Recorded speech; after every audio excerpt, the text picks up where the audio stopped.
அனைவருக்கும் வணக்கம். பாரம்பரிய திருவள்ளுவர் குல வம்சம் பிரசன்ன ஜோதிடர் சுப மாரிமுத்து, திருப்பூர்.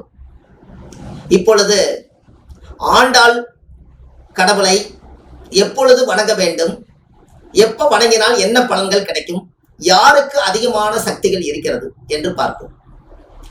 இப்ப பாருங்க, ஆண்டாள் பூர நட்சத்திரத்தன்னைக்கு மிக பொக்கிஷமான நாள். அந்த ஆண்டாள் பூர நட்சத்திரம் அன்னைக்கு சுக்கிரனுடைய நட்சத்திரம். யாராவது பூர நட்சத்திரத்துல பிறந்திருந்தாங்கன்னா ஆண்டாளுடைய அலங்காரமான ஒரு படத்தை வாங்கி வீட்டுல வச்சு ஆண்டாளை நினைச்சு நைவேத்தியம் பண்ணி அவங்க பூஜை பண்ணிட்டு வந்தாங்கன்னா ஒரு மிகப்பெரிய ஒரு சிறப்பு இருக்கு. அதே போல ஸ்ரீரங்கநாதர் கோயில்ல ஆண்டாள் தத்ரூபமாக அவதாரம் எடுத்து காட்சி கொடுக்குறாங்க. அங்க போய் சுத்தி முத்தி எங்க வந்து பார்த்தாலும் கண்ணாடி முன்னாடி எல்லாம் காட்சி கொடுக்கும். அவ்வளவு பெரிய சக்தி ஆண்டாளுக்கு உண்டு.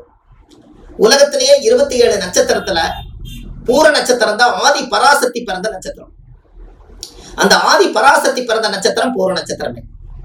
அந்த நட்சத்திரத்தன்னைக்கு ஆண்டாள் அம்மையாருக்கு போய் ஆண்டாள் மாலை வாங்கி போட்டு தேங்காய் பழம், பத்தி சூடம், வெத்தலை பாக்கு, எலுமிச்சம்பழம், பூ, பழம், கனி எல்லாம் வச்சு உங்க ஜாதகத்தை கொண்டு போய் அந்த பாதத்துல வச்சு நீங்க பிரார்த்தனை பண்ணி அர்ச்சனை பண்ணி சாமி பார்த்து கொஞ்ச நேரம் உட்கார்ந்து பிரார்த்தனை பண்ணிட்டு வந்தீங்கன்னா பூர நட்சத்திரம் ஃபர்ஸ்ட் கிளாஸா வேலை செய்யும். அவங்கள போய் நீங்க வழிபாடு பண்றது பூர நட்சத்திரத்தனைக்கு ஆண்டாள் அம்மையார போய் பார்த்துட்டு வாங்க, உங்க ஜாதகம் அருமையா வேலை செய்யும்.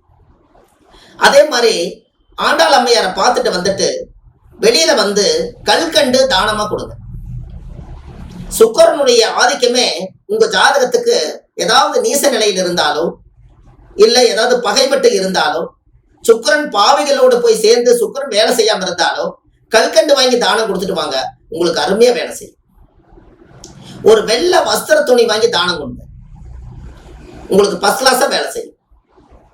இந்த ஆண்டாள் பூரம் என்பது பூர நட்சத்திரத்தில் பிறந்தவங்க ஒரு நாளாவது ஸ்ரீரங்கநாதர் கோயில்ல போய் ஆண்டாள் கண்ணாடி ஒளியில் அவங்க மின்னக்கூடிய சக்தி அவங்களுக்கு இருப்பதனால திருமண இடமெல்லாம் காட்சி கொடுக்கும். அதனால நீங்க அதை போய் கும்பிட்டு வந்து பாருங்க, ஜாதகம் ஃபர்ஸ்ட் கிளாஸா வேலை செய்யும். இந்த பூர நட்சத்திரம் வெள்ளிக்கிழமை ஒரு நாள் என்னைக்கு வருதோ அன்னைக்கு நீங்க மறந்துடாதீங்க, அன்னைக்கு எல்லா சக்தியும் ஒன்றாக கூடக்கூடிய நாள். பூர நட்சத்திரம் சுக்கிர திசையில் வெள்ளிக்கிழமையில் சுக்கிர ஓரையில் பார்ப்பது மிக அற்புதமான சிறப்பு. இது எல்லாம் நீங்க செய்துட்டு வாங்க, உங்களுக்கு ஸ்ரீரங்கநாதர் கோயில்ல திருச்சியில அந்த அம்பாளுக்கு நீங்க அலங்காரத்தோட நீங்க பார்த்துட்டு வாங்க, உங்க வாழ்க்கை ரொம்ப அலங்காரமா இருக்கும் என்று சொல்லி அடுத்த பதிவில் சந்திக்கிறேன். சுப மாரிமுத்து. நன்றி, வணக்கம்.